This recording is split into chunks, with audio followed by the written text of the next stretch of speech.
हुमा साहिबा, इस वक्त हम जानते हैं आज पाकिस्तान में हमारा एक नया पार्लिमानी साल शुरू हुआ है। पार्लियामेंट का एक जॉइंट सेशन भी हुआ।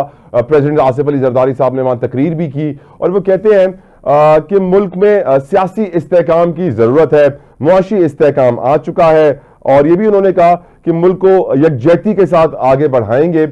मैं सोचने पर मजबूर होता हूं हुमा साहिबा, एक तो यकजहती ऑलरेडी नजर आ रही है कि पीपल्स पार्टी भी मौजूद है, PMLN भी मौजूद है, बाकी जमातें भी मौजूद हैं, सबको ऑन बोर्ड तकरीबन ले लिया है सिवाय PTI के और उनके साथ उनके चंद साथियों के। लेकिन एट द सेम टाइम सदर साहब ने एडमिट कर लिया है कि मुल्क में आज पॉलिटिकल इंस्टेबिलिटी है। आपकी नजर में ये एडमिशन कितनी बड़ी बात है और ये सियासी अदम इस्तेहकाम ये कितना खतरनाक है पाकिस्तान के लिए मैडम? देखिए, ये आवाजें तो हर तरफ से उठ रही हैं। सिर्फ आपको प्रेसिडेंट साहब की तो स्पीच की इंतहाई अहम स्पीच है, लेकिन ये उन्हें हमें बताने की जरूरत नहीं है। ये तो आपको अक्रॉस द बोर्ड नजर आ रहा है। 2 प्रोविंसेस आपकी अप एंड आर्म्स हैं, कम्प्लीटली एट वॉर हैं, खतरनाक सिचुएशन है बलूचिस्तान में भी और CPC में भी। और अपसन से भी ग्राउंड से जो सिचुएशन है वहां पर आपको खासी रिजेंटमेंट नजर आती है।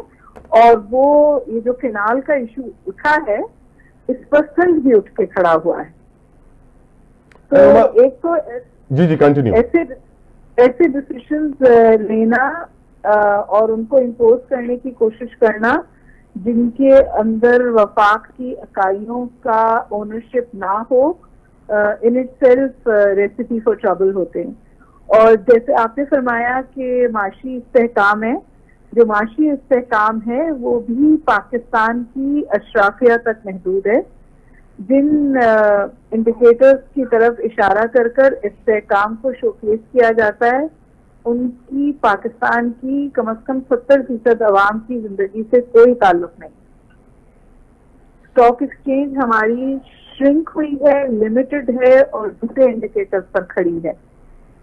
और जो मैक्रो इकोनॉमिक रिफॉर्म्स हैं, एक आम आदमी से सड़क पर जाकर पूछिए कि वो उसके लिए क्या कर रही है। दूसरी बात ये कि ये ईपरी की रिपोर्ट है कि हमारे मुल्क में एक नई कैटेगरी इमर्ज हुई है जिसको हम नए गरुबा कहते हैं, यानी न्यू फ्लोअर। एक तो वो बात बिल्कुल सही है कि मजीद लोग जो है वो गुर्बत की खत से नीचे जा रहे हैं हर साल, हर लम्हे, हर महीने। लेकिन एक नई कैटेगरी बिल्कुल सामने आई है जिसको न्यू पुअर कहा जाता है। न्यू पुअर वो सैलरीड क्लास है जिसके ऊपर टैक्स का बोझ डाला गया है IMF की ट्रांच लेने के लिए।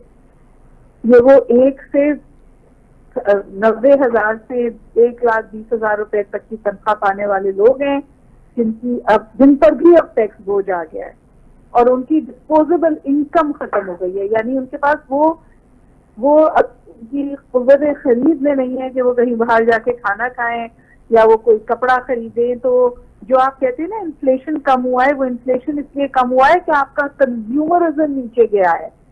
लोगों के पास कैश नहीं है खर्चा करने के लिए। तो मैं आपसे गुजारिश करूं कि सियासी इस्तेहकाम जुड़ा हुआ है माशी इस्तेहकाम से। करेक्ट।